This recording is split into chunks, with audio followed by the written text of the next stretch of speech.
Good afternoon and welcome to the ANPARIO PLC Interim Results Investor presentation. Throughout this recorded presentation, investors will be in listen-only mode. Questions are encouraged and they can be submitted at any time using the Q&A tab situated on the right-hand corner of your screen. Simply type in your questions and press send. The company may not be in a position to answer every question received during the meeting itself. However, the company can review all questions submitted today and publish responses where it is appropriate to do so. Before we begin, I would like to submit the following poll. And I would now like to hand you over to CEO Richard Edwards. Good afternoon to you. Yes, thank you. Look, thank you everyone for attending our interim results 2025. Mark will really kick off with the numbers and go through some of those in detail. I will then jump in later on and talk about the regional performance around the world. And then we'll close out just with a little bit of a reiteration of the strategy and where we feel we're going and the outlook. And after that, we're very happy to take questions. So over to you, Mark. Okay, yeah, like Richard said, thanks everyone for joining today. I'll just take you through firstly the key highlights. I'm sure you've all read by now. Had a fantastic set of results with revenue up 34%, gross profit up even higher at 45%, adjusted EBITDA again even higher, 53% increase, and profit before tax up 62%. And that translated into a diluted adjusted earnings per share increase of 43%, and we've approved an interim dividend increase of 11%. I'll talk you through some of the financial numbers. Richard, as he says, will take you through some of the segmental performance and then onto the outlook for the business. So firstly, in terms of the financial performance, as we said, revenue up 34%, up 5.7 million to 22.7 million. We've seen significant growth across most of the operating segments and a lot of territories within those. The only slight exception to that being India, Middle East and Africa, which saw a slight decline, but this comes on the back of really rapid growth that they experienced last year. So it's more of a consolidation. There is some movements within the territory, which Rich can talk to a little bit more later. And then again, on a like-for-like basis, then the four out of the major product classes that represent 90% of the like-for-like sales showed growth in the period. Just a few others sort of slightly non-core that saw a bit of decline through the period. Gross profit was up 45%, with gross margins on a whole group basis up to 51.4%, thanks to that contribution from Biovet, and the like-for-like margins improving to 49.8% and returning to sort of pre-2022 levels. Administrative expenses up 37%, although most of that increase relates to the Biovet operations. The like-for-like increase was 9%, or 0.6 million. The profitability, as I said, up adjusted EBITDA up 53% and profit before tax up 62%, and that effective tax rate marginally higher, 18.9% for the period compared to last year, which was 17.9%. EPS up 43%, and then translating to that interim dividend payment expected with an increase of 11% to 3.6p. Just breaking down the kind of constituent parts of that growth, because obviously we have the Biovet acquisition, which was acquired on 30th of September last year. They contribute 3 million of sales for this first 6-month period, by 18% of their growth we've experienced, and they achieved margins in this first half of the year of 62%. That compares to the Q4 contribution that they had, where they contributed 2.2 million for that 3-month period. But at the time, we kind of highlighted that was over and above the level of performance we were expecting when we did the deal to acquire Biovet. They'd hit some really good sales in California around avian influenza, and that's not come through in this first half period. It can be affected by weather and migration patterns of birds and avian influenza outbreaks. I was speaking to the president of Biovet the other day, and they are starting to experience avian influenza outbreaks, and some of the bird migrations are starting to occur. So we could see the same uplift in performance through the second half. But nonetheless, Biovet are performing at the level that we expected when we acquired the business, and they're performing over and above the expectations to achieve their full earnout, and that will be paid early and likely to be paid by the end of September. And a fantastic result, and well done to all the Biovet staff for the performance achieved in the period. Taking that aside, we've got the like-for-like performance of the business, which was absolutely fantastic. And we saw growth, probably one of our fastest periods of growth in absolute terms, with sales up 2.7 million. And as I said, that gross profit going to 49.8%. It's important. It's one of the last metrics. Obviously, we had a bit of a difficult period since 2000, particularly in 2023, with a downgrade in performance in sales and margins. And so the gross margin recovery is particularly pleasing because it was the last metric we were trying to get back to at the kind of pre-2022 50% levels. So we've recovered the sales, we've recovered the gross profit, the overall profitability, and now the margins. So we don't need to be looking in the rearview mirror. It's very much forward-looking. We've surpassed all of the previous metrics that the business achieved, and it's all about growing the business now in conjunction with the Bio-Vet team and looking forward. And just really to demonstrate as well the operational gearing that we've been talking about for many years, you can see on that like-for-like column, the 16% revenue increase translated into a 40% adjusted EBITDA increase, which is good to see. Just a very quick slide, sort of similar to the one at the year end, just pulling out the EBITDA movement in a bridge, showing last year's 2.7 million. We've got the contribution from the high level of sales, but at last year's margin, that added 1.3 million with 16% increase in sales. And then we've had that gross margin percentage increase, which has added 0.4 million as well to overall EBITDA, offset slightly by that like-for-like overhead increase of 0.6 million, giving us that 3.8 million like-for-like EBITDA of 40%, with that Bio-Vet contribution of 0.3 million taking us to the 4.1 million. In terms of like-for-like overheads, then overall, most cost categories are generally neutral. The big increase, the largest increase there has been in people, which is a combination of general wage inflation, the increased national insurance expense, thanks to the changes in the budget, and there's been some increase in headcount and also some high levels of bonus provisions for the sales staff, given the high level of performance we've achieved through the first half of the year. Moving on, in terms of cash flow, then there's been strong cash generated through operating profit, up to 3.7 million, which compares to 2.6 million in the same period last year. There has been an absorption of cash into working capital, but I've got another slide in a second that kind of gives you some more detail. There's been an absorption into inventory, but I'll discuss that further in a second. The profile of the rest of the outflows are generally typical, with tax paid of a normal level, CapEx at a similar level to last year, slightly elevated due to some additional purchases, sort of normalized purchases in Bio-Vet.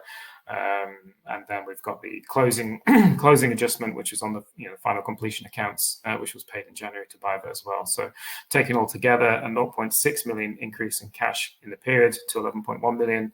And as we've said for a number of years now, the strategic priority is to utilize this cash from complementary acquisitions, like we did with Bio-Vet, and we'll that's the continued purpose of holding those good cash reserves. On to the working capital cycles, then just really want to pull out some of the history to explain what's happened specifically in this period. If you look on the chart on the left, you can see particularly at the end of FY22, like a number of businesses, we had a high level of working capital. We worked through that and released a lot of cash through FY23, bringing the overall working capital cycle days down to 159. That decreased further at the end of last year, but that was probably, we weren't necessarily expecting that. Inventory levels, both on particularly on a raw materials front and on a like-for-like finished goods front, because these numbers include Bio-Vet, were decreased due to a high level of sales that we were experiencing, and high utilization meant that the number of inventory days overall that we had was lower than we would typically plan. So as we entered the new year, we kind of expected to absorb cash into inventory, both to build up those number of days, but then also at the same time, we've experienced this fantastic level of sales growth. And so the level to which we've had to build back to has been increased. So that's part of the, mostly the reason for the increase in inventory. As well, Bio-Vet have a slightly increased number of finished good and inventory days compared to our own. So there's a bit of a like-for-like impact in there as well. But taken together, overall, going back to a similar level that we were at the end of FY23. So there's no, it's more of a normalization factor than a particular increase in the policies or the way we're operating during the period. That's my section in terms of the financial results. Thanks for your time, and I'll hand over to Richard. That's great. Thanks, Mark. Yeah, just really on the segments to take you around the world in a whistle-stop tour. So you see, so 3 out of the 4 segments are up, and the IMEA area was just down 4%. But within that, there are some quite bigger movements. So there's a very strong performance from India, which we'll go through, and a weakness in Saudi Arabia regarding the pellet binder business. So if we just start on the detail with Asia. Had significant growth in the Philippines of Origostim and ANPARIO. The market conditions there generally improved. The new president, although I think he's been in a couple of years now, on the Marcos, or the son of the Marcos family, wants to be self-sufficient in food security. They're capable of doing that, but I think it's about 50% of their food is also imported. So there is a move, like in quite a few countries or regions around the world, to become more self-sufficient and in terms of food security. Probably following COVID, where people were pretty worried in terms of could they feed their populations.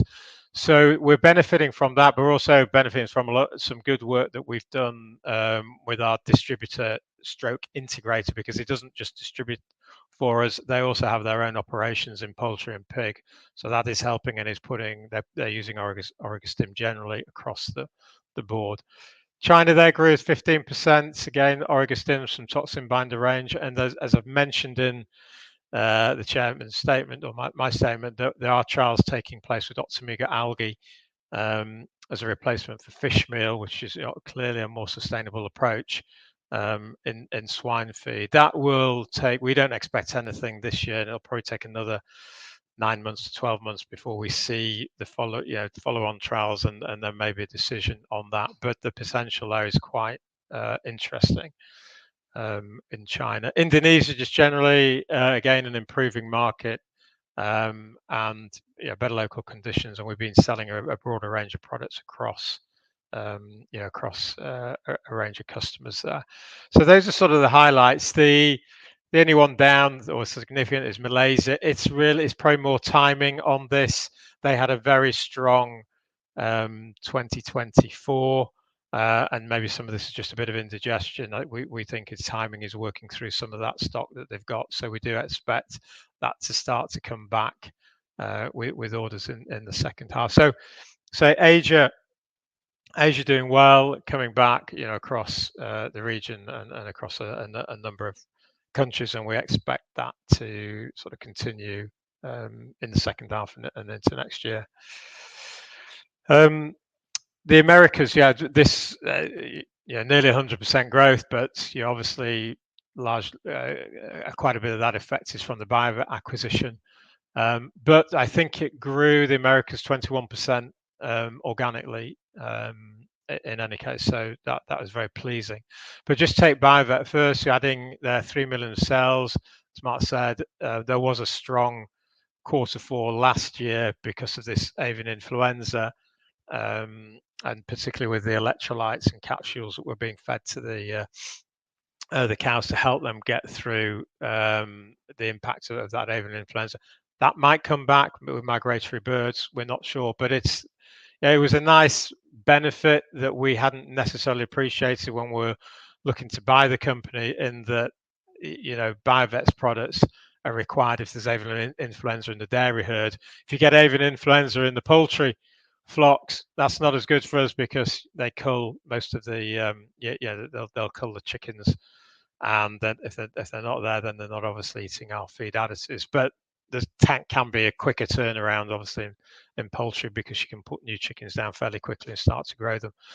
But just on avian influenza, that's what impacted Italy. I'll come to that a little bit later, but that's what impacted our sales in Italy, because they did have it across some of the farms that we were supplying. But what's encouraging with that, the Biovet Quadrical and the Generator brand. Quadrical is a calcium bolus that is goes into cows, and Generator is a direct fed microbial in a powdered form that goes into the feed. Those grew nicely, and Quadrical is the main first product that we are going to launch and take internationally through the ANPARIO sort of sales and distribution network. And so those continue to grow, and there's some nice differentiation and benefits that come out of those products that we'll be strongly trying to market. So the cross-selling opportunities of both ANPARIO and BioVet are being explored. BioVet have sold a little bit of Origostim and some toxin binder, but as Mark said, we've now come to the end of the earn-out. They achieved that. We're very pleased with that, so we can start to push that more aggressively and support them in that way and roll out some of these cross-selling synergies that will really start in earnest now. And I'm actually there for the World Dairy Expo in Madison, which is in Wisconsin, at the beginning of October. So we'll be sort of kicking off things there. And we have got a joint stand there, BioVet and ANPARIO together. So that's pleasing.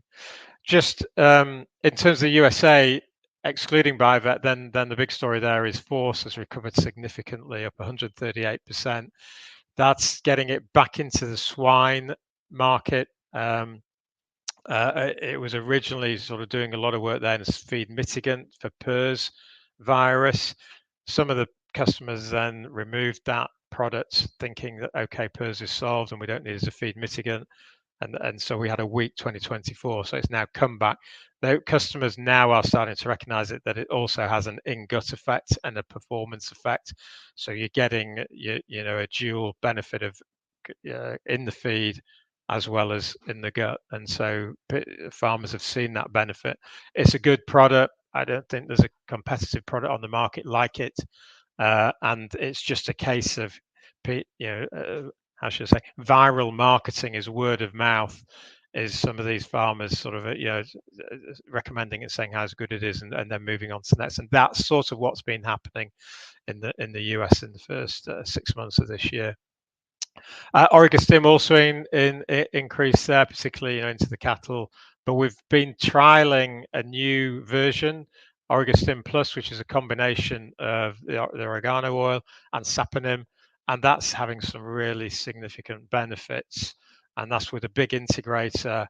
We've done it across a lot of, I think it may be 1.7 or 2 million birds, and we've done some good work on that, and we hope to see some really good opportunities coming from that. It's still early days, but the results consistently saying, and we're working down at farm level, so contract farm level. It's a liquid that goes into there, and these farms are saying they've never had sort of better flocks. And then the other it's good high margin product is Avian Complete, which is targeting the backyard poultry market through resellers or retailers like Tractor Supply.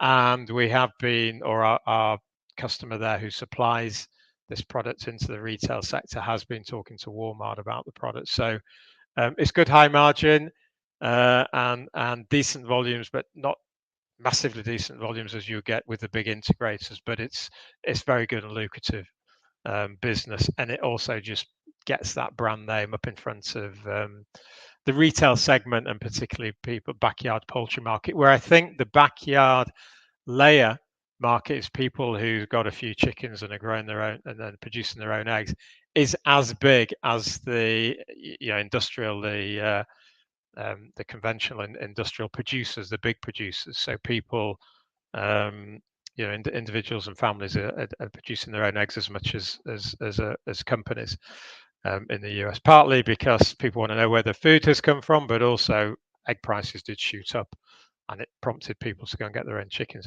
If we can get both of those markets, then that's good for us.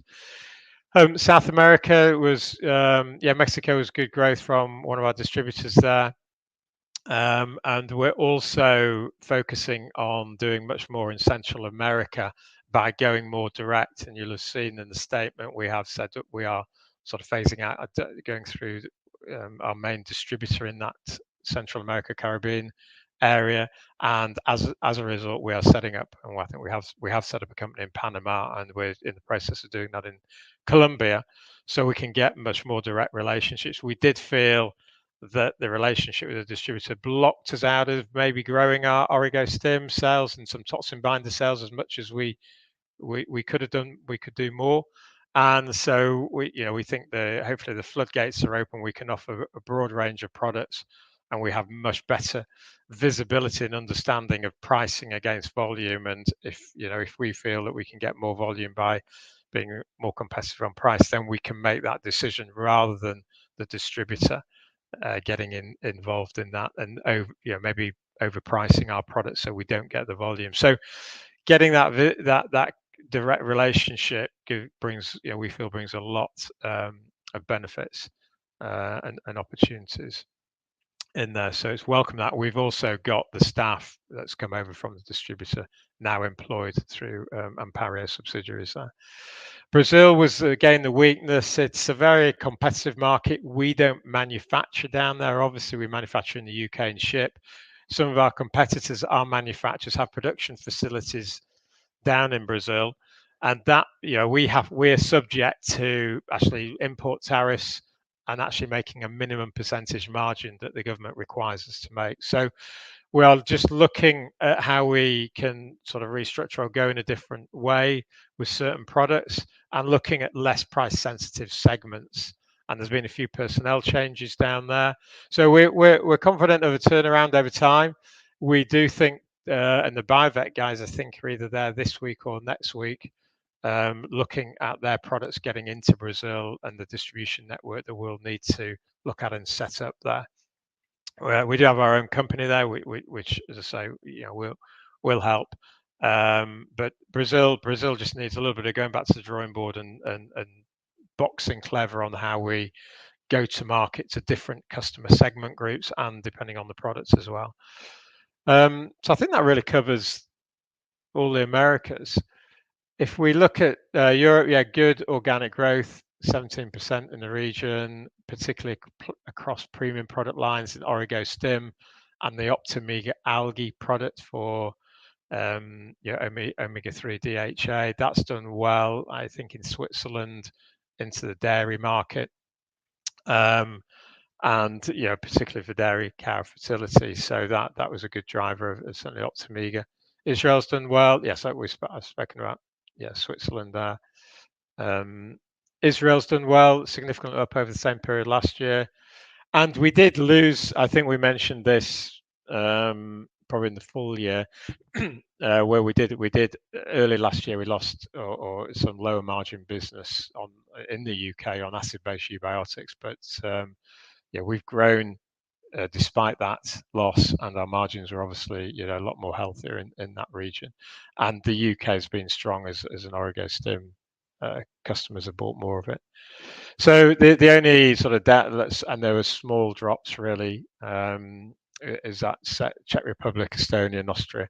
Italy, as I mentioned before, really was avian influenza wiping out some of the chickens, but they're getting restocked, and we do expect Italy to come back on stream, any moment now with orders. So we're anticipating that. Excuse me. So next, I think, the one that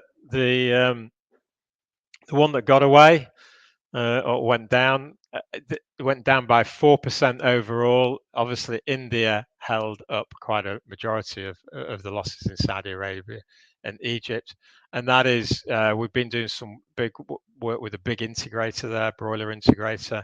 It has been sort of trial work. We're hopeful some of that will carry on, but we are mindful that those volumes are quite strong. So we have our partner there that we've set up is working hard to get into other integrators in the poultry side, the dairy and the aquaculture. So we're looking across all the species there to a certain extent, and including swine actually, which is a market that is bigger than the UK, not a massive market compared to poultry, but bigger than the UK and certainly worth going after.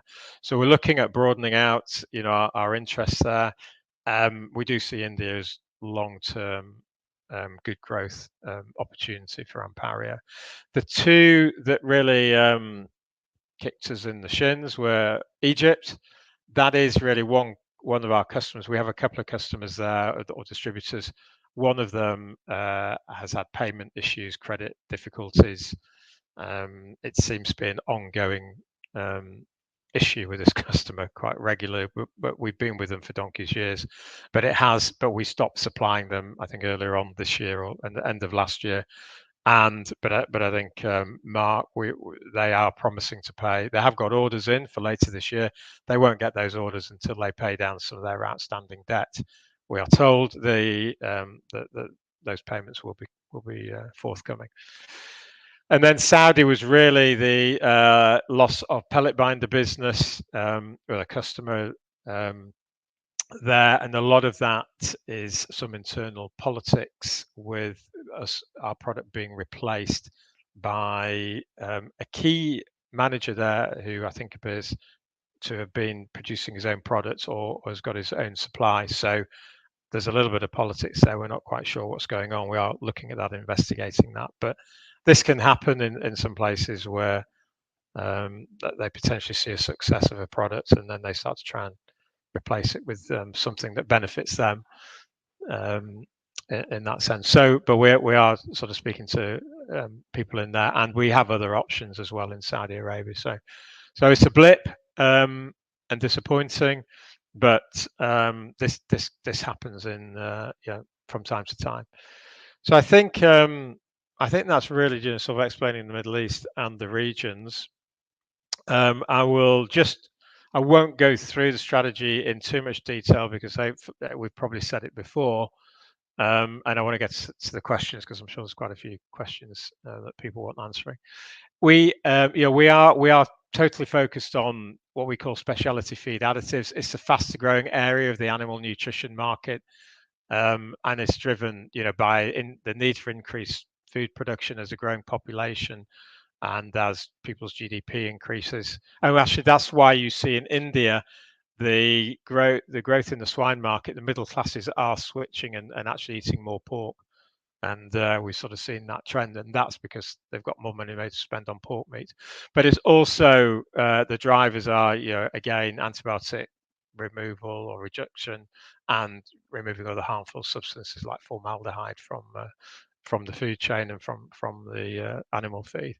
So it is a niche sector. We do have clear competitive advantages in terms of we've always been focused on the more natural, environmentally friendly and sustainable type solutions. We have very strong products with strong efficacy. Our global distribution network is a strength because we're part with distributors, but quite a lot, and now over 50%, where we'd say we go direct, and we have local salespeople that can work with the end users and the people using and consuming the product. So we do have a number of competitive advantage that we feel from compared to obviously competitors, and we have a very high integrity supply chain. If any of you have been up to the production facility in Manton Wood, I would say it's the best in the industry. It's highly automated, high quality control, quality assurance, and the suppliers that we work with have we have very good quality raw material. And that's what we mean by high integrity supply chain. Some people say, what's the hedgehog concept? It came from the author that wrote the book, Good to Great, where, as you see at the top of the slide, we are focusing on what we can be better at than anyone else, and that is in the specialty feed additive market. If you look at a hedgehog compared to a fox, everyone thinks a fox more wily, smarter, whatever. Hedgehog isn't that, but it does one thing well. When it's attacked, it curls up into a ball and puts its spikes out, and the fox can't do anything about it. So that's where we are focused. And whenever we've been in a business or bought a business, an example would be Optivite, where we were into organic feed, or we're into what they call cow fats, calcium soaps, or premix. We've tended to exit out of those because we felt we didn't have that clear competitive advantage to be able to be better than anyone else at it. And it's proven true because the only people who are good at premix are the big multinationals who have invested in equipment and plant equipment all around the world close to the market. So we're focused on the high value added, where we know about gut health, where we know about clean feed, and where we can ship from one or two sort of production sites and still compete in various parts of the world at that premium end.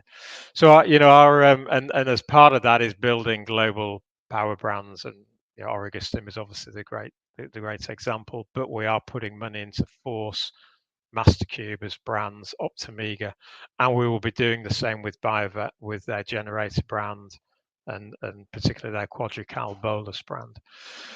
So, ANPARIO offers, we operate a multi-channel strategy that tries to get better control of our sales channels. You have to operate, really in a multi-channel strategy if you're going across 80 countries worldwide and you want to continually, have consistent growth and incremental growth. So it means we've got to be capable of selling in the large strategic markets, and that's where we tend to have our own subsidiaries or partner distributors. We work with nutrition consultants and vets because they can be instrumental in specifying and using our product. As I say, we'll continue to sort of put local technical sales people down on the ground in certain market because we need to understand those local nuances, and that's really what we're doing at the moment with the Central America area, with sort of Panama. Colombia is a big country opportunity there that we can do more on, but having guys now down there and being able to supply direct really does help us.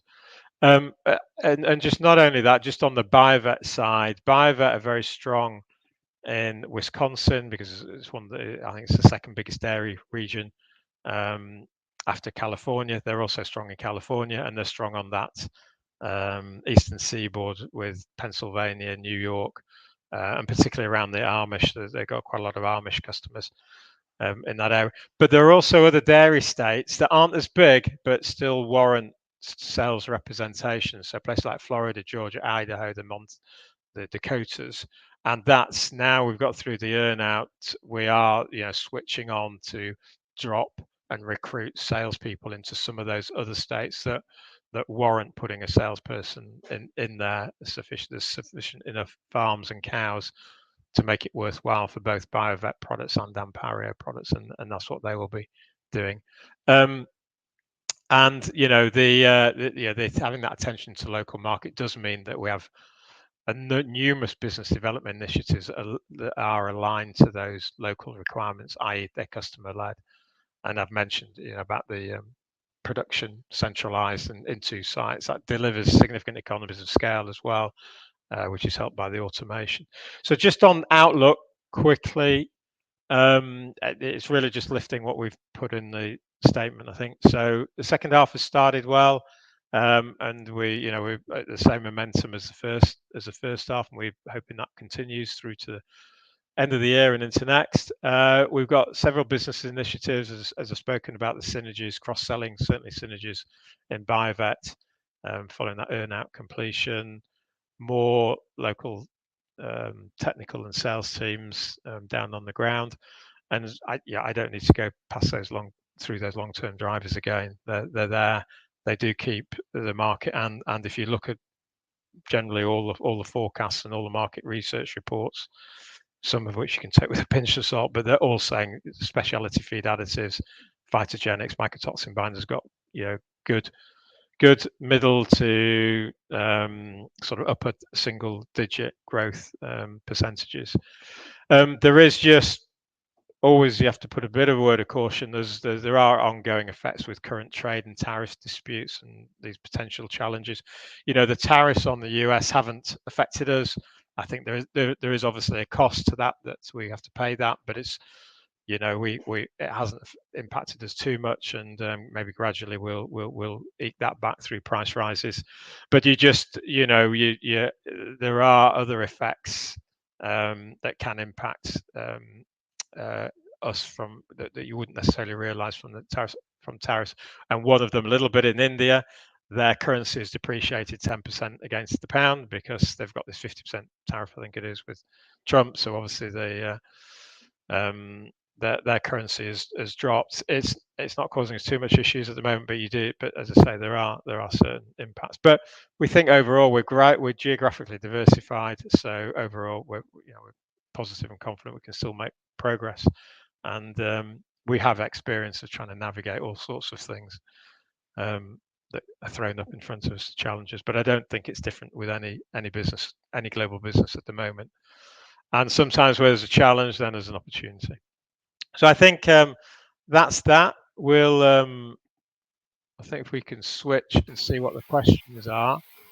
I'll Mark, the two are probably Yeah, the first two are more related to me, so I'll pick up, Richard, while you change your screen around. So the first question was, what do we need to know about the working capital movements in H1? I note that trade receivables were down despite increased sales, the big increase in both types of inventory and a reduction in trade payables. Well, obviously, we walked through the slide earlier. We should have given some answers, but there's specific detail requested here. So in terms of the trade receivables, then they have been down. You've been generally collecting in cash from most of the customers. But the other aspect to it was that BioVet have come in with a high level of contribution in terms of the sales mix. And in the US, payment terms are generally 30 days or less. And so that is having a mixed impact and reducing down the trade receivables days at the end of the 6 months. Because I've had a higher contribution through the period relative to the overall sales. In terms of inventories, and we walked through that, for the most part, it's a normalization. At the end of last year, they were down on levels that we'd normally expect. So we're expecting to build the levels of inventory back up, and obviously sales are increasing as well. But overall, from a working capital perspective, then not expecting any significant increase further from here, just more proportional movements. In terms of the trade payables, then it's trade and other payables, so it includes accruals and things like the bonuses. Last year was a fantastic year. There were bonuses earned and paid out following the annual results, so they were paid through March and April. And as we've only halfway through the year, whilst the performance is similarly very good, they haven't been accrued back to the same levels as yet, and they're kind of contingent on the full year performance. So hopefully that answers that question. The next question was, I note comments on streamlining sales and distribution channels. Do you foresee that a minor plus for this will be to reduce the expected credit losses on trade receivables, which seem to be about 7% of receivables? Yeah, certainly 7% of receivables is a high number. We do publish a fair amount of detail in the annual report, less in the interims, but I'll consider adding some more if it's useful. If you look back at the end of the year, for example, then we kind of analyze out the expected credit loss provision across 3 categories. Customers that we've got some form of credit insurance in place, customers that are uninsured for trade, and then there's some others that we've specifically identified for impairment because they've got credit impairment issues. If you look at the normal kind of levels of trade where we've got insured and uninsured customers, then I think the percentage of receivables is sub 2%, and 2/3 of the overall provision at the end of last year, and that will have increased percentage terms at the half year, was related to customers specifically where we've identified the requirement for a provision. And Richard obviously talked about Egypt, and there are a number of other areas where we've had customers that a year or over in terms of being late to pay. So at that point, we start to identify them as requiring a provision. And for the most part, ANPARIO is always able to work through that. But you never know, and it's prudent to make sure we've got the provisions in place, especially if someone is more than a year after due paying you. So that hopefully explains a large proportion of that expected credit loss is allocated to very specific customers, and hopefully we can work through those scenarios, and the provision is not needed. But certainly, if someone's not paying you, then it makes sense to have a provision in place. Going on to the next question. I'll just read this as one of the new ones. Okay. Yeah, we basically remember the time. I think I can't remember. Was that the day that when the Trump announces tariffs and the market and was dropping significantly, and ANPARIO dropped, so there appeared to be no buyers. So we felt that it was right to sort of go into the market and mop up any excess shares that weren't being picked up, but we didn't feel that we should be driving the share price up and in effect trying to manipulate the share price up. So we just felt we wanted to support it. We also heard at the same time that there were actually fund managers who wanted to buy and were trying to buy as well, and we felt that was more important to get certain fund managers with a bigger proportion and to get them in, or let them buy. So we didn't feel we should be competing against fund managers who wanted to come in and buy the stock, because they are useful in the future if you need to raise funds for acquisitions and things.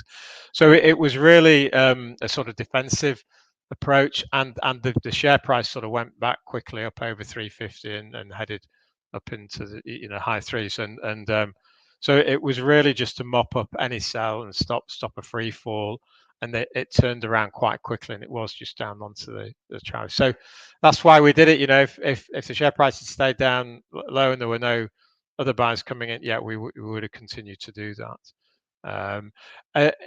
You've got any further buybacks under consider? Not at the moment. We probably couldn't say anyway, but not at the moment. We feel there are a number of funds that have indicated to us they would like to buy in, but and they are looking at how they can get in. The problem is they can't get hold of stock, and that's the issue. The liquidity in ANPARIO, but of course it's a wider AIM issue, is preventing them from getting in. So, but they are, and we are on this roadshow seeing more new fund management, more new institutions that want to speak to us.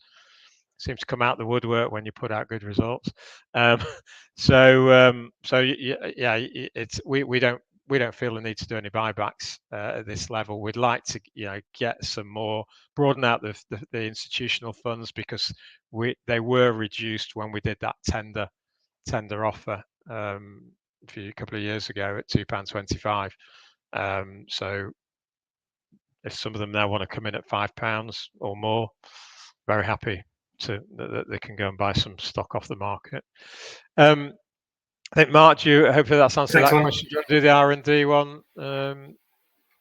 Yeah, no problem. Yeah, so in terms of R&D, the profile's changed a little bit in the sense that we had probably a higher, both in absolute terms and percentage terms, spend maybe a couple of years ago. Around about now, it's probably about 1%. Some of that spend has historically gone to the balance sheet, and some of it's gone through the P&L.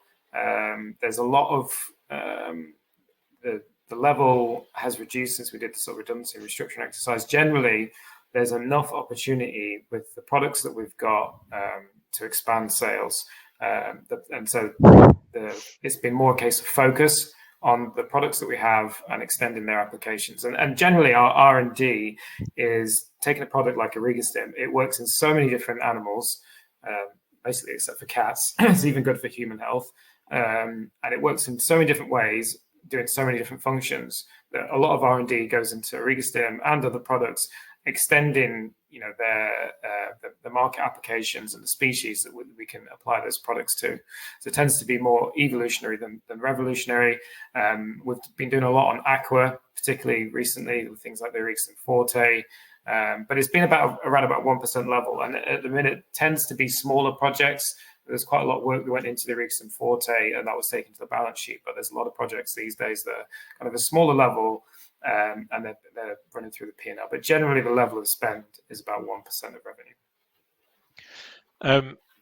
I can do the next one on the acquisitions. Yeah, look, we're always looking for acquisitions. There's nothing particularly hot or live. Well, I couldn't say it anyway, but hot or live. But we are. There's stuff coming across the desk. It's been, in terms of the activity in the market, it's been quiet over the last, since Trump announced his tariffs, because everyone's trying to figure out what that means. It does look as though there will be a bit more activity, with people maybe putting some of the businesses up for sale coming into the autumn and into next year, or that's what some of the bankers tell you, but they're trying to drum up fees. And there is one or two. There's one or two bigger ones that we know are coming up in the autumn, and one that's sort of close to closing, we think. But that's a huge one. That's DSM, and it's well known. It's majors in premix. The type of companies, certainly, with Biovet gives us another platform. We've got a production plant there in their type of products. So there are a couple of companies in the US that we've got our eye on, and we've had initial sort of chat spoken with, but they're not ready to sell, or they're telling me they're not ready to sell yet, which probably means that their profits aren't in the right place to justify the price that they would want. But doing something like that allows us to consolidate the Biovet type of business, one of their competitors or so, into Barneveld, and the more volume we can get into there, then we can start to automate that, and then you get the economies of scale and further synergies, as well as a greater market share in the US market. which can then be driven even more by better efficiency because you're producing these products more in a more automated fashion, as we've done at Manton Wood. So that's certainly keeping our eye out in the US. And then other types of products, we'd like to, and I've always felt that enzymes and a number of other products area would be interesting in something maybe potentially in aquaculture. So we do keep an eye on. There's certain companies out there where we've been trying to pursue, but it has to have a willing seller, and there's not many of those around at the moment. So it's not there's nothing say imminent. We got a lot to do with doing the cross-selling and taking Biovet's products internationally, and they selling more of our products in the US and pushing out more in Central America. That'll be the main focus. But we do look at deals and acquisitions, and we do. If something's coming up for sale that is in the right sort of size for us, then a lot of the advisors who are selling it do contact me and send us information on it. So we are in the loop. I can add on this next one. So Rich has already kind of answered some of this, but the question from Bill H is: apart from Unicorn and Gresham House, there's a paucity of institutional investors on your share register. Why do you think this is the case? And is it a potential concern if the company ever needed to tap the market for new equity? I think Richard kind of walked through a little bit answering one of the previous questions. We obviously did the tender offer previously. And that kind of, a number of institutions did exit at that moment in time. It was a time when a lot of institutions were having redemptions. And at the same time, our market cap significantly dropped. We were, the share price was at 7 pence and did drop, I think, at one point to sub £2. So it meant that our market cap was too small for a number of the kind of larger institutions that were invested in us. It became difficult for them to hold us anymore from a compliance perspective. But it's pleasing with the recent share price increase that we're now back above 100 million market cap, which will open us up to a number of new funds.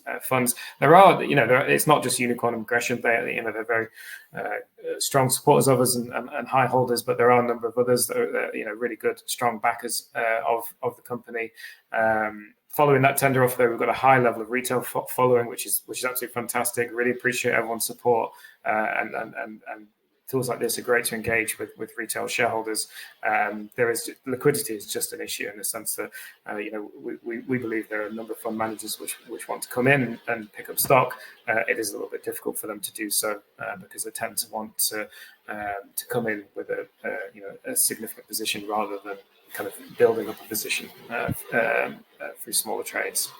So hopefully, it's something that we're aware of and we'll continue to address. In terms of being able to tap the market for new equity, well, as we said, there are funds that would be very happy to support us with a deal.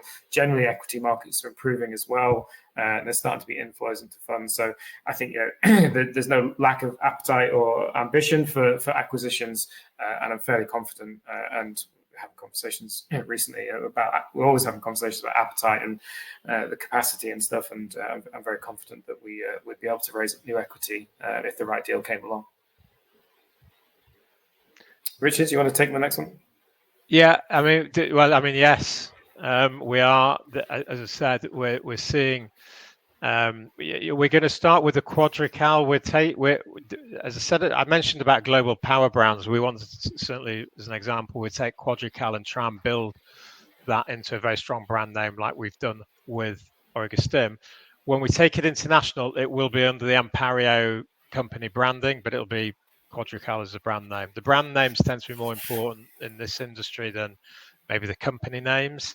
And so that's why we're taking something like Quadrical. So we're going to start with that. We'll have to in certain areas, we'll have to look at new distributors that can specifically do dairy or more aligned to that and have better links.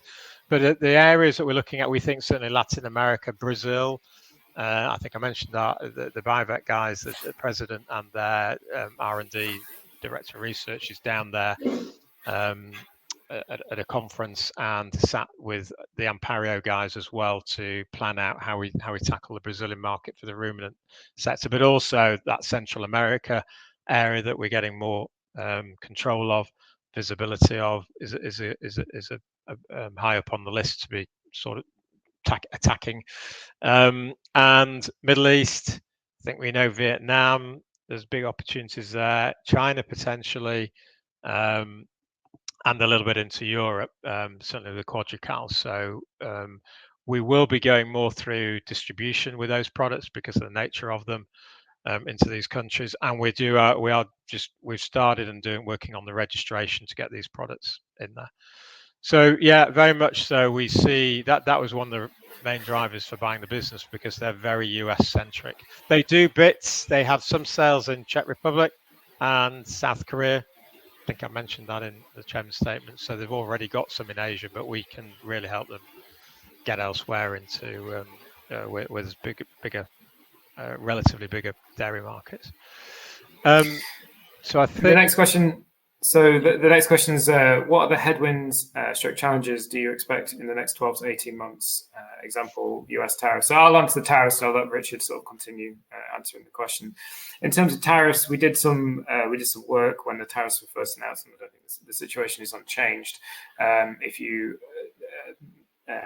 take account for the corporation tax saving that would be made, then the impact over FY24 and for the previous 5 years was around £150,000 impact to through profitability and through high costs.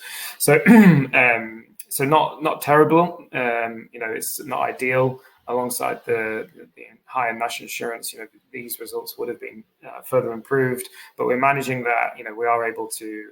There are various things we can do to offset and mitigate and navigate those challenges. The results are significantly robust enough that the tariffs are not having a material impact on the results.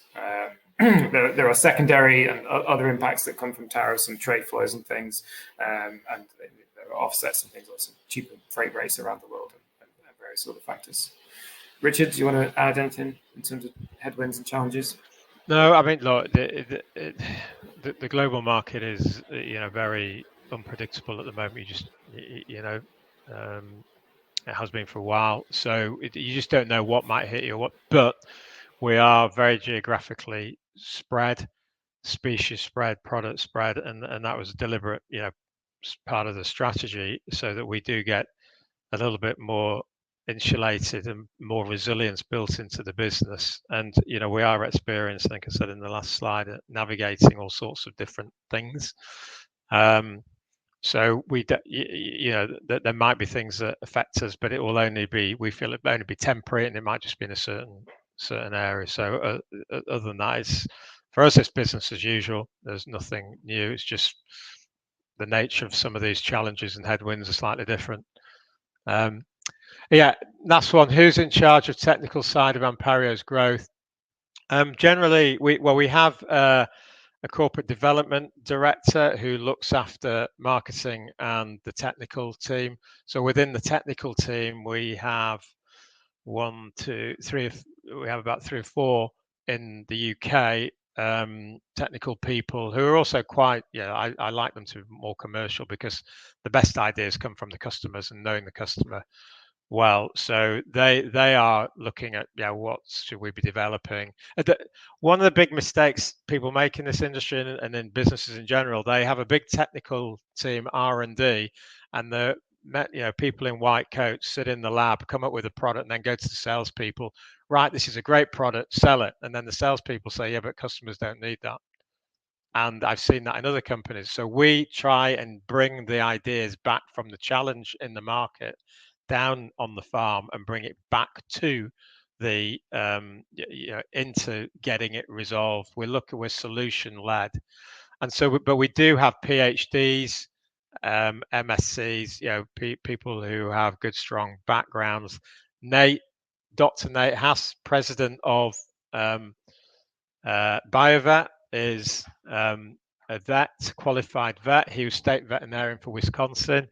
He is a PhD in microbiology, so he knows about microbiome, and we are probably leaders in understanding gut health and microbiome, and some of the work we're doing. And so he's very strong technically, but he's also a good leader and good commercial guy.